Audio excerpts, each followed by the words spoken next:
Section 1: Why greetings matter so much in Japan. Have you ever wondered why Japanese greetings sound so formal and polite? Why does something as simple as good morning carry so much weight in Japanese workplaces? Well, in Japan, greetings are not just words, they're trust signals.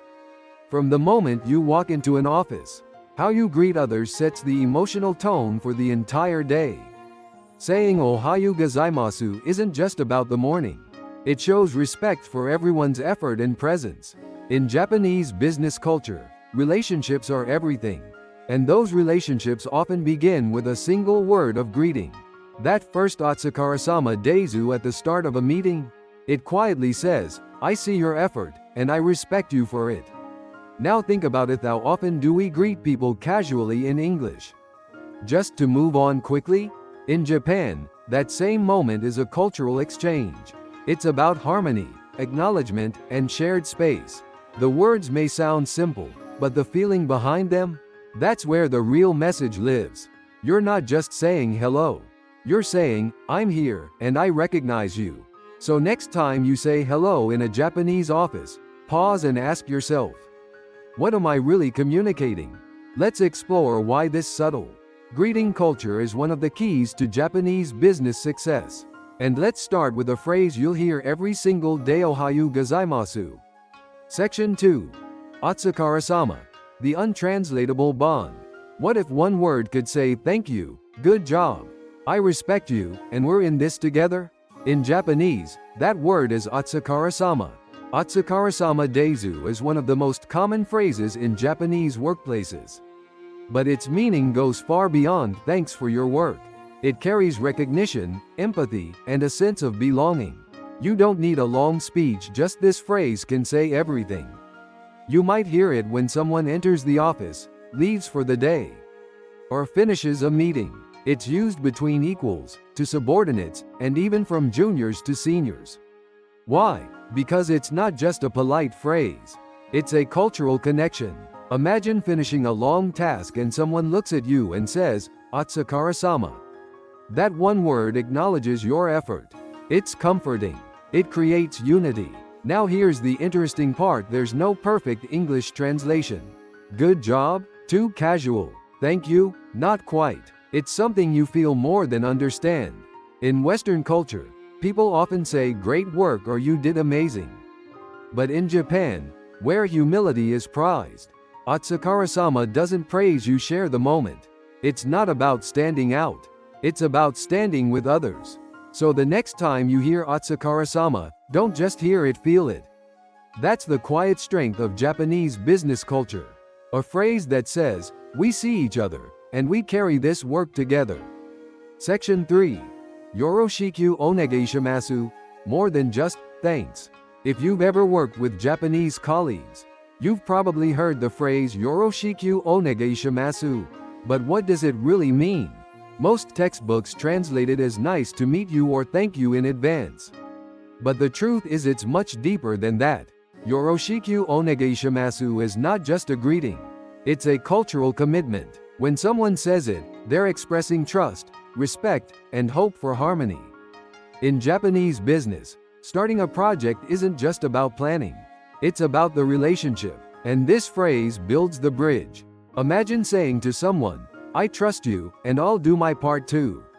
That's what Yoroshiku really means. It's not about a one-way request. It's a silent agreement of mutual effort. You'll hear it at the beginning of meetings, at the end of emails, and after being introduced. Sometimes it even comes with a bow. That's how important it is. Now here's something interesting: there's no perfect English equivalent. Because in many Western cultures, such layered communication is rare. We say "thanks, let's work together," or "I appreciate it." But in Japan, all of that is condensed into one elegant phrase. And it's not just polite, it's powerful. It creates a shared future. So the next time someone says "Yoroshiku Onegaishimasu" to you, don't just smile and nod. Respond with the same energy and intention. Because in Japan, that phrase isn't the end of the sentence, it's the beginning of a connection. Section 4: Politeness beyond words, the power of humility. In Japanese business, being polite isn't just about saying please or thank you. It's about how you lower yourself to lift others up.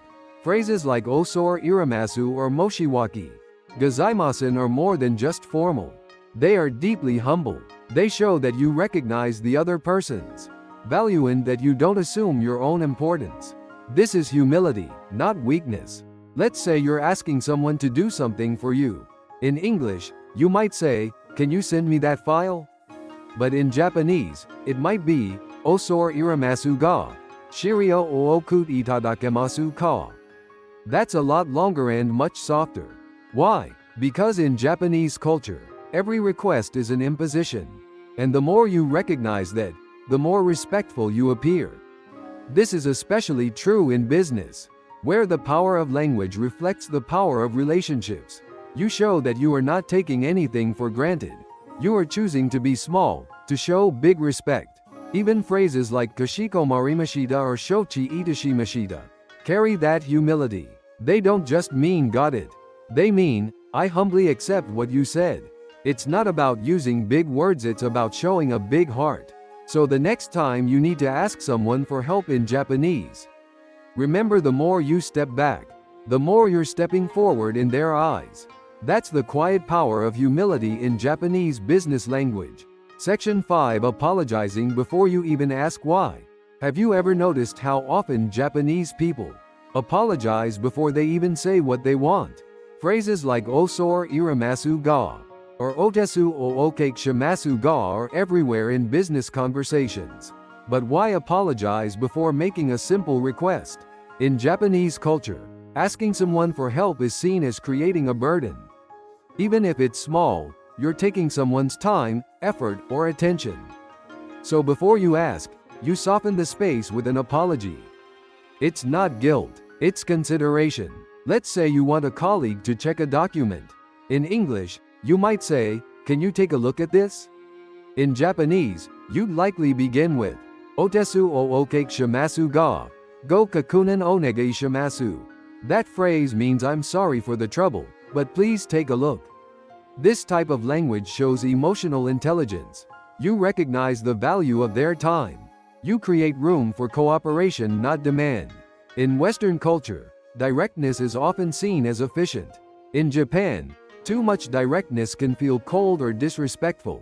So people wrap requests in apology, like a gift in soft paper. And here's the twist: the more polite the request, the more likely it is to be accepted. Not because it's weaker, but because it's respectful. So next time you need help from someone Japanese, try starting not with "please," but with "sorry." It might open the door more gently and more effectively. Section 6. Acknowledgement culture, shochi itashimasu and more. In Japanese business, how you respond is just as important as what you say. Phrases like shochi itashimasu or kashikomarimasu may sound like simple confirmations, but they reveal something deeper: a culture built on acknowledgement and humility.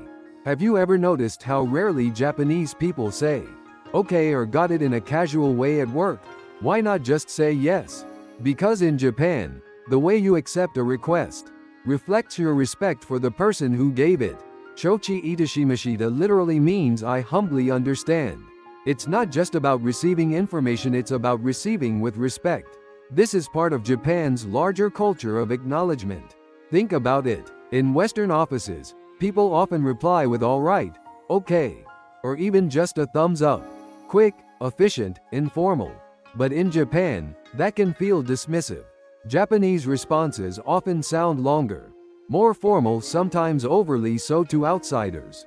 But every word plays a role. It softens the interaction. It shows care. Even kashikomarimasu, often used in service settings, is more than just understood. It's saying, "I understand, and I accept responsibility with respect." Now, here's a question to think about.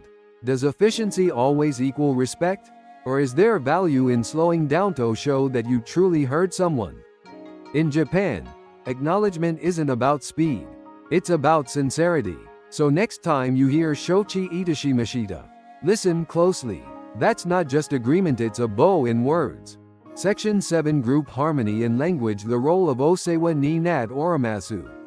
Imagine starting every business call with the phrase, Thank you for always taking care of us. In Japan, that's exactly what happens. The phrase is itsumo osewa ni nat oramasu. And it's not just a formality. It's a reflection of one of Japan's most powerful business values, group harmony, or WA. This phrase is used constantly in emails, phone calls, and meetings. It acknowledges the ongoing relationship, not just the current interaction.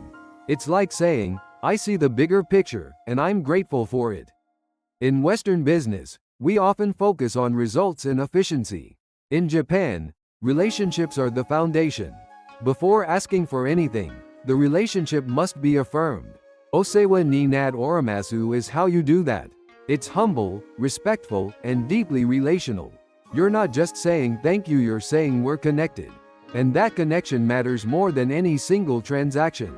Even when nothing has happened yet, you still say osewa ni nat oramasu as a kind of pre-thanks. It shows you're not just thinking about your own needs. You're thinking about the bond between people and companies. In a culture where direct praise or emotional talk is rare, phrases like this carry quiet warmth. They're small, but they're meaningful. So the next time you hear osewa ni nat oramasu, know this: it's not just a habit. It's a handshake in words built on trust, respect, and harmony. Section 8: The Art of Exit, saying goodbye professionally. In Japanese business, how you leave a conversation is just as important as how you begin it. And there's one phrase that captures this perfectly. Shitsurei itashimasu. It means excuse me or pardon me, but it's so much more than that. This phrase is used when entering or leaving a room, ending a phone call, or even wrapping up an email. It's polite, subtle, and packed with respect. Now think about your own culture. How do people usually end conversations at work? Bye. Talk soon. Later. They're short, casual, and quick. But in Japan, even saying goodbye is an opportunity to show awareness and courtesy. Shitsurei itashimasu literally means, I am committing a rudeness. It's an acknowledgement that you're interrupting the other person's space, and you're doing so with humility. Even in emails, you'll find phrases like, Osaki ni shitsurei itashimasu or Shitsurei itashimashita. They might seem formal, but they serve an important purpose. They close the interaction with grace. It's like bowing with words. And that both spoken or typed shows emotional intelligence. It says, I know this interaction matters, and I'm treating it with care. In a world where communication is often rushed or clipped, Japanese business culture slows things down, even at the end. So the next time you hear Shitsurei itashimasu, listen to what's beneath the surface. It's not just a goodbye, it's a gesture of respect. Section 9: Why Japanese business emails sound so long and polite. If you've ever received a business email from Japan, you may have noticed something. It's long, polite, and full of formal phrases. Why does a simple message take so many lines? In Japanese business culture, emails aren't just about delivering information. They're about preserving relationships. Every word is chosen to protect harmony and avoid offense.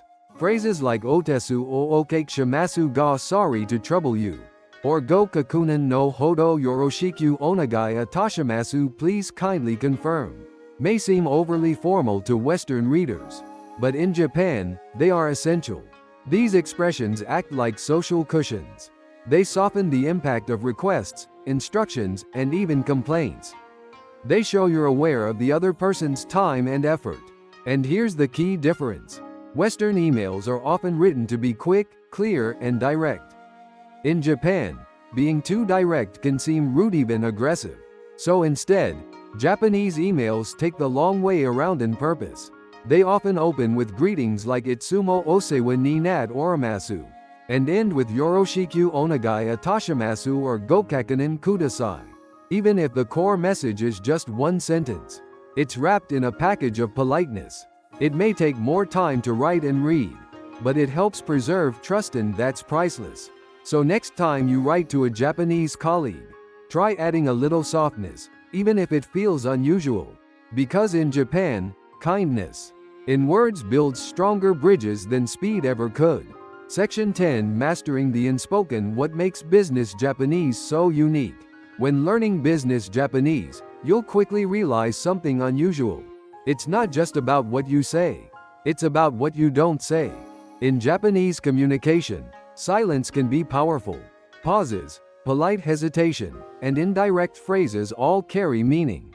This isn't confusion, it's culture. While Western business often values directness and speed, Japanese business values nuance and awareness. You're expected to read the erto sense. What's appropriate without being told? This is where phrases like Yoroshiku Onegaishimasu, Otsukaresama desu, and Shitsurei itashimasu do more than fill space. They signal relationship, respect, and readiness. Even phrases like Gokkakunin no hodo, Yoroshiku Onegaishimasu aren't just about asking someone to check something. They're about saying, I see your position, I respect your time, and I hope we can work smoothly together. Mastering business Japanese isn't about memorizing difficult grammar. It's about mastering intention, understanding that the words you choose, the way you pause, and even when you say nothing at all, those are all part of the message.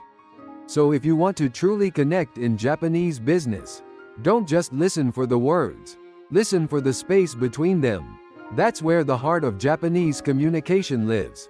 And that's what makes it so unique. In the end, business Japanese is not just language. It's etiquette, emotion, and empathy woven into every phrase. And when you understand that, you're not just speaking better Japanese.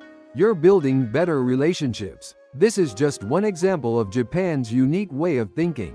Do people in your country do the same, or is it completely different? Drop your thoughts below. I read every comment. And if you like this, subscribe for a new video every day. See you tomorrow at the same time.